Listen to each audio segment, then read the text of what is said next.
یہ آپ نے جو کیا، آپ کو حکومت اچھی نہیں لگتی تھی، آپ نے اپنی سوئی جو تھی وہ اٹھا کے دریا میں پھینک دی۔ اس کے بعد آپ نے آواز دی کہ میری مچھی کو، میری سوئی کو لاؤ۔ یہ نہیں کہا کہ نکال کے لاؤ مچھلی ہو، یہ کہا کہ میری سوئی کو لاؤ۔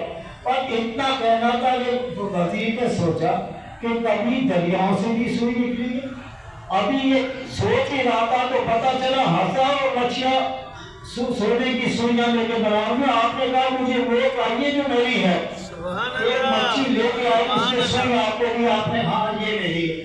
پھر آپ نے اپنے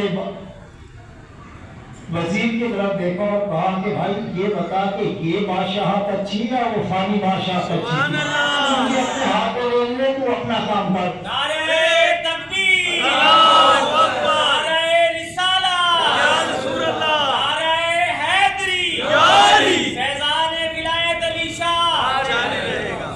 سبحان اس کے اللہ، بعد وہ بابا فرید گنج شکر سبحان اللہ، عجوبت میں ایک مولوی صاحب تھے جو اپنے آپ کو علم کی نبوت سمجھتے تھے، ہر چیز میں مولا اور آنا جانا میں کچھ بھی نہیں تھا۔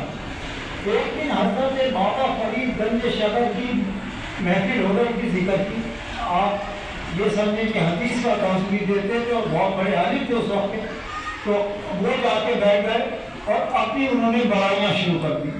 اور جتنے بھی شاگرد بیٹھے تھے وہ کہیں کہ ہماری پڑھائی میں خلل ہو رہا ہے، جو آئے تھے اللہ کا ذکر کرنے وہ کہیں کہ یہ تھا، لیکن چونکہ شیخ کا ادب بہت تھا آپ بول نہیں سکتے تھے۔ وہ جب وہ چلے گئے تو آپ نے بابا فرید سے کہا کہ سرکار بھی کیا اپنی اٹھ پٹاؤ مار رہا تھا؟ تو آپ نے کہا کہ بھائی بات یہ ہے کہ ہمارا جو ہے فرض تھا کہ مہمان کی عزت کرے۔ تو اتنی دیر کے اندر آپ نے اس ملا سے پوچھا کہ میاں یہ بتاؤ کہ اسلام کے کتنے رکن ہیں؟ اس نے کہا یہ تو سوال کرنے کی بات ہے، اس لیے کہ میں درویشوں سے نفرت کرتا تھا۔ مولوی جو تھا درویشوں سے مطلب مولوی بھی نہیں تھا، ملا تھا۔ کہا کہ میاں یہ کوئی پوچھنے کی بات ہے، 5 رکن ہوتے کلمہ طیبہ، نماز، روزہ، حج، زکات۔ کہتے کہ بھائی ہم نے بڑوں سے سنا ہے کہ روٹی بھی ایک رکن ہے۔ کہنے لگے ظالموں کو نصیحت کرنا میں نہیں بیٹھتا، تم لوگ اس قابل نہیں۔ اب ان کو کہہ رہے ہیں کہ اتنے شاگرد بیٹھے ہیں کہ تم لوگوں کی محفل میں بیٹھا جائے، میں جا رہا ہوں۔ جب جانے لگے تو آپ نے بڑی عاجزی سے روکا، مولوی صاحب ناراض مت ہو، آپ بیٹھے تشریف رکھے۔ مولوی صاحب نکل گئے۔ جب نکل گئے تو کچھ دن کے بعد 2-3 مہینے کے بعد ان کا حج بیت اللہ جانا ہو گیا۔ جب ہو گئے تو 7 سال نہ رہے، جب واپس آنے لگے تو جہاں پہ تھا وہ تباہ ہو گیا، اور مولانا صاحب کو ایک تختے کے اوپر جگہ ملی، اس کے اوپر بیٹھ گئے۔ آخر ایک کنارے میں اترے، وہ اپنے پہاڑی علاقہ تھا، انہوں نے کہا چلو کچھ کھانے کو دیں، لیکن وہاں تو کر بھی نہیں تھا۔ 3 دن ہو گئے بھوکے پیاسے، اس کو بہت سے سنا اس بات کو۔ دیکھا کہ ایک دن جب حالت غیر ہو گئی تو ایک شخص تباہ اپنے سر پہ رکھے ہوئے کھانوں کا گرم گرم اور روٹیاں آیا، کہا بھائی کھانا لے لو۔ آپ نے کہا بابا مجھے کھانا دے۔ کہنے کے بھائی مجھے بھی کھانا دے دو۔ کہنے کے سرکار کتنی روٹیاں چاہیے؟ کہا جی مجھے 2 روٹیاں دے دو، اور اس کے ساتھ کھانے کو جو بھی سالہ لوگوں کو بتایا ہوگا۔ اس نے کہا جی سب کچھ ٹھیک ہے، لیکن میں بغیر پیسوں کے نہیں دوں گا۔ کہا کہ بھائی میں اتنا بڑا عالم دین ہوں، 7 میں نے حج کیے۔ اس نے کہا حج عالم دین تیری اپنی جگہ، لیکن میں اگر اس لب و دب کے اندر فری میں بانٹنے لگا تو میرا اثر کیا ہوگا؟ میں تو یہ کاروبار میرا ٹھنڈا ہو جائے گا۔ خیر بڑی بحث ہوتی، کہنے کہ ایک شرط پہ دوں گا کہ جتنے تو نے حج کیے وہ مجھے دے دے، جتنے تو نے حج کیے وہ مجھے دے۔ کہنے کہ آپ مولوی صاحب نے سوچا کہ اس سے ہوگا کیا؟ کہا دے دو۔ کہنے کہ ہاں میں نے پورے 7 حج تجھے دے دیے۔ چلے گئے۔ پھر 3 دن کے بعد جب بھوک جائے گی پھر میں آیا، کہا کہ بھائی میرے پاس تو ویسے نہیں، کہنا کہ اپنی عبادت ہے۔ مولوی نے کہا اس عبادت کہنے سے کیا ہوتا ہے؟ جہاں میں نے پوری عبادت تجھے دے دی۔ چلے گئے، کھا پی کے غائب ہو گئے۔ جب 30 دن آیا تو کہنے کہ جتنی ریاضت جتنی کچھ ہے وہ مجھے دے دے۔ لے لے۔ اب یہ آگے چلے، مولوی ان کے پیچھے بھاگا کہ مجھے بتا تو چلے آتا کہاں سے ہو، جاتا کہاں؟ آگے نکلا بندہ غائب ہو گیا۔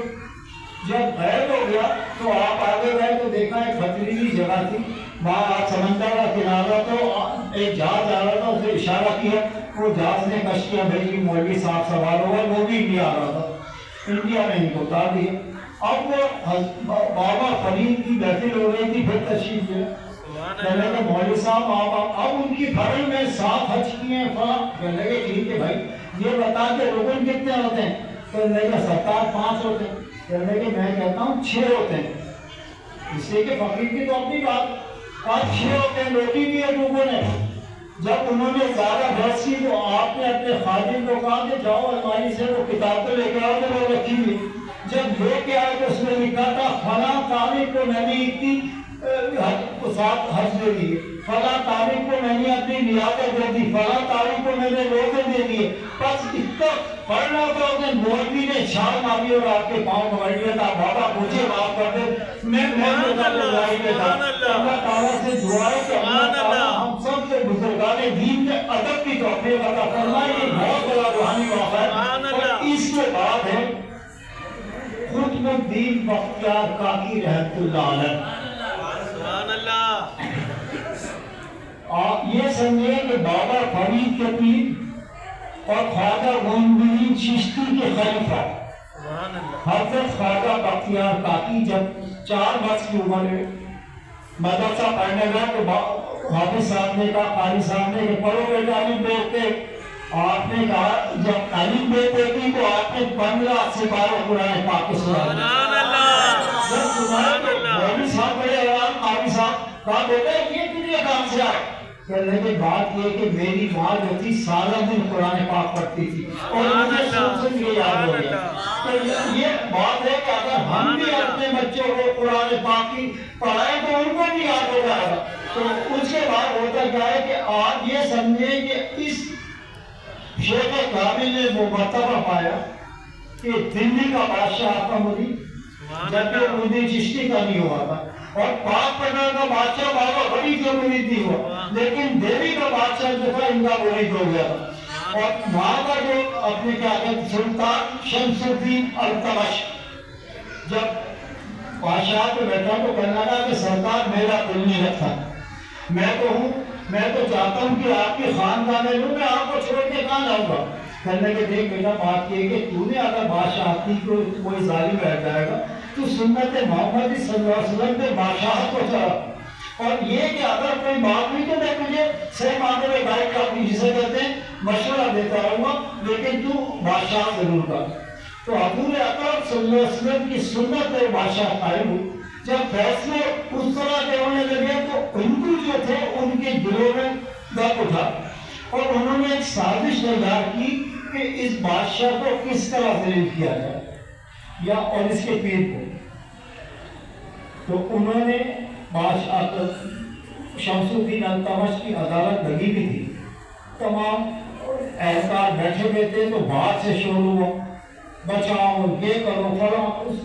آپ نے کہا کون ہے؟ ٹلیاں بھی بجنے لگی، اس وقت اپنے بادشاہوں کی بولتے تھے گھنٹے، وہ بھی بجے آپ بھائی فریادی کو بلاؤ۔ جب آئے تو دیکھا ایک خاتون تھی اور اس نے آ کے شور مچانا شروع کر دیا، اپنے کپڑے پھاڑ دی، کہا کہ بھائی بات کرے مجھے بتاتے کرنے کے بادشاہ بات یہ کہ اپنے اندر حوصلہ پیدا کر، تو بات نہیں سن سکے گا۔ کہنے کے نہیں مجھے بتا، کہنے کے ایک بندہ میرا ناجائز شوہر بنا اور اب میں بچے اس سے میرا حمل ہوا اور پھر یہ اولاد ہوئی میرے، اب میں اس کے پاس گئی ہوں تو وہ کہتا ہے کہ میں تمہیں جانتا ہی۔ کہنے کہ کون ہے وہ؟ بلا کے لا۔ تو کہنے کی بات یہ کہ بابا تو سمجھنے کی بات کر، وہ ہے تیرا پیر جس کے لیے ناجائز اولاد ہے۔ بس اتنا سنتا تو بادشاہ کو بھی ہاتھ کاپ رہے کہ ایسا کیسے ہو سکتا ہے، سوال ہی نہیں بات۔ کہنے کہ دیکھ میں تجھے یہ سمجھ کے بدترین سزا دوں گا۔ کہنے کی بابا تو کچھ ہی نہیں دے گا، بات کیا کرتا ہے تو اپنے پیر کو بچا گا، اپنے پیر کے بدترین سزا دوں گا۔ یہ بتا کہ ہوا کیسے؟ اس نے کہا بابا رات کو اس سے تہجد کے بہانے پیچھے اس سے بلایا اور گواہ کون ہے؟ کہنے کے تہجد کے بہانے بلایا اور مجھے بات ہے کہ جو ہے اس میں اللہ معاف کرے کچھ مسلمان بھی شامل ہو گئے گواہ دینے، اللہ تعالیٰ ان مسلمانوں سے محفوظ رکھے۔ کہا کہ ہاں جی ہم نے آتے بھی دیکھا تھا جاتے بھی دیکھا۔ اور جب خواجہ بختیار کاکی کو بلایا گیا تو آپ جب آئے لکڑی کھیلتے ہوئے تو آپ نے کہا پروردگار کس نادیدہ